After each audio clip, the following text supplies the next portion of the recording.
Hi friends, enlightenment ഒരു സബ്ജക്റ്റിനെ കുറിച്ച് പറയാനാണ് ഞാൻ ഉദ്ദേശിക്കുന്നത്. ഈ ഐഡിയ എൻലൈറ്റൻമെൻറ്റ് അല്ലെങ്കിൽ ബോധോദയം എന്ന് പറഞ്ഞൊരു ഐഡിയ നമ്മുടെ പല സ്പിരിച്വൽ കൾച്ചേഴ്സിലും ഉള്ള ഒരു ഐഡിയ ആണ്. പ്രത്യേകിച്ച് ഭാരതീയ സംസ്കാരത്തിൽ ഭാരതീയ തത്വചിന്തയുടെ ഒരു പ്രധാനപ്പെട്ട ഒരു ഘടകമാണ്, അല്ലെങ്കിൽ ഒരു ലക്ഷ്യം എന്നൊക്കെ പറയുന്ന രീതിയിലാണ് ഈ ബോധോദയം എന്നൊക്കെ പറഞ്ഞിട്ടുണ്ട്. ഇതൊരു റിയലൈസേഷനാണ്. നമ്മൾ 6-ാം തമ്പുരാൻ സിനിമയിൽ മോഹൻലാൽ പറയുന്നത് കേട്ടിട്ടുണ്ട്. മറ്റേ നരേന്ദ്ര പ്രസാദിൻ്റെ ക്യാരക്ടർ വന്നിട്ട് അവരെ വഴി ബ്ലോക്ക് ചെയ്തിട്ട് പറയുമ്പോൾ നീ ആര് എന്ന് ചോദിക്കുമ്പോൾ മോഹൻലാൽ പറയുന്നുണ്ട്, ബുദ്ധനും ശങ്കരനും തേടിയത് ഇതേ ചോദ്യത്തിന് ഉത്തരമാണ്, പക്ഷേ അവർക്ക് ഉത്തരം ലഭിച്ചില്ല എന്നുള്ളത് പറയുന്നത്. അപ്പോൾ അതിന് ഒരു സ്പിരിച്വൽ സീക്കർ സ്പിരിച്വാലിറ്റീൻ്റെ പാതയിലോട്ട് കടക്കുമ്പോൾ അവരുടെ ലക്ഷ്യം എന്ന് പറയുമ്പോൾ ഒരു റിയലൈസേഷൻ കിട്ടണം, ഒരു ട്രൂത്ത് എന്താണെന്ന് മനസ്സിലാക്കണം. ഈ പ്രപഞ്ചത്തിൻ്റെ അല്ലെങ്കിൽ അയാളുടെ ഞാൻ ആരെന്നുള്ള പല ചോദ്യങ്ങളുടെയും വളരെ ഡീപ്പ് ഫിലോസഫിക്കലായ ചോദ്യങ്ങളിൽ ഉത്തരം ലഭിക്കുക എന്നുള്ളതാണ് എൻലൈറ്റൻമെൻറ്റ് കൊണ്ട് ഉദ്ദേശിക്കുന്നത്. പക്ഷേ മോഹൻലാൽ പറഞ്ഞ ഡയലോഗ് പോലെ തന്നെ ബുദ്ധനും ശങ്കരനും ഉത്തരം ലഭിച്ചിട്ടില്ല എന്ന് പറഞ്ഞു. അതും വളരെ ശരിയായിട്ടുള്ള ഒരു കാര്യമാണ്. ഞാൻ ആര് എന്ന് ചോദിക്കുന്നതിന് കൃത്യമായൊരു റാഷണൽ ഉത്തരമല്ല ആർക്ക് ലഭിച്ചിട്ടുള്ളത്. പക്ഷേ ഇവർക്ക് ലഭിച്ചിട്ടുള്ളത് ഒരു അണ്ടർസ്റ്റാൻഡിംഗ് ആണ്, ഒരു റിയലൈസേഷനാണ്. അതായത് ഇനി നമ്മൾ കൂടുതൽ സീക്ക് ചെയ്യേണ്ട ആവശ്യമില്ല, കാരണം എന്താണോ ഉള്ളത് അത് തന്നെയാണ് സത്യം. ഇപ്പോൾ അവരെ തന്നെ മനസ്സിലാക്കിയും ആ ഒരു അക്സെപ്റ്റൻസിലേക്കാണ് അവർ വരുന്നത്. ഒരു അംഗീകരിക്കുക അവരെ തന്നെയും, അവർക്ക് സന്തോഷം സംതൃപ്തി അവരിൽ തന്നെ ഉണ്ട് എന്നുള്ള ഒരു തിരിച്ചറിവ്. പിന്നെ ആ അന്വേഷണങ്ങളൊക്കെ റാഷണലായ ക്വസ്റ്റ്യൻസൊക്കെ അവസാനിക്കുകയാണ് ചെയ്യുന്നത്. ഇനി what ever universe gives dum അത് അവർക്ക് വേണ്ടതാണ് എന്നുള്ളൊരു തിരിച്ചറിവും. പിന്നെ they are one with the universe എന്നുള്ള പറയുന്ന ഒരു കൺസെപ്റ്റാണത്.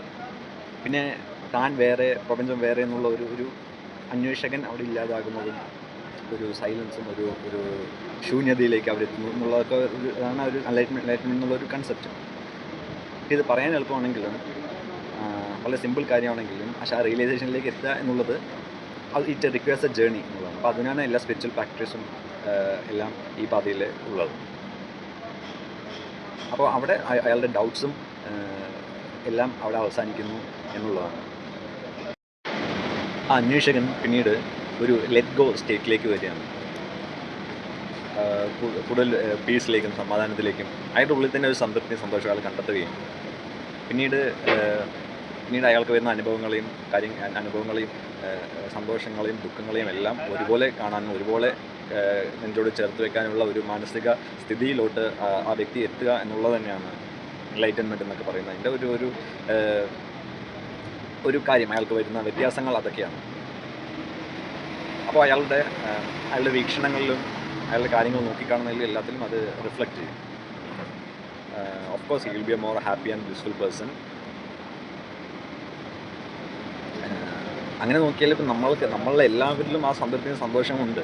പക്ഷെ അത് ഈ നമുക്കുള്ള ഡൗട്ട്സും സെൽഫ് ഡൗട്ട്സും റാഷണൽ ക്വസ്റ്റ്യൻസിൻ്റെ ഒക്കെ അപ്പുറം അതൊക്കെ താണ്ടി നമ്മൾ ആ ഒരു അക്സെപ്റ്റൻസിലേക്കും നമ്മളിലുള്ളത് തന്നെയാണ് സന്തോഷം, നമ്മളുള്ളത് തന്നെയാണ് സമാധാനം എന്നുള്ളതും ആ ഒരു അക്സെപ്റ്റൻസിലേക്ക് വരുന്ന ഒരു അവസ്ഥേനെയാണ് എൻലൈറ്റൻമെൻറ്റ് എന്നൊക്കെ അതുകൊണ്ട് ഉദ്ദേശിക്കുന്നത്.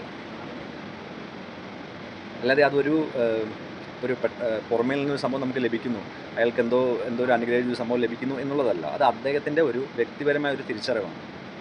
Happiness is within me. ഈ പ്രപഞ്ചത്തിൻ്റെ ചെറിയൊരു അംശം മാത്രമാണ് ഞാൻ. അപ്പോൾ എന്നിലും ആ ഒരു സൃഷ്ടാവിൻ്റെ ഒരു അംശം എന്നിലും ഉണ്ട് എന്നുള്ള ഒരു തിരിച്ചറിവാണ്. അപ്പോൾ ഗോഡ് ഈസ് നോട്ട്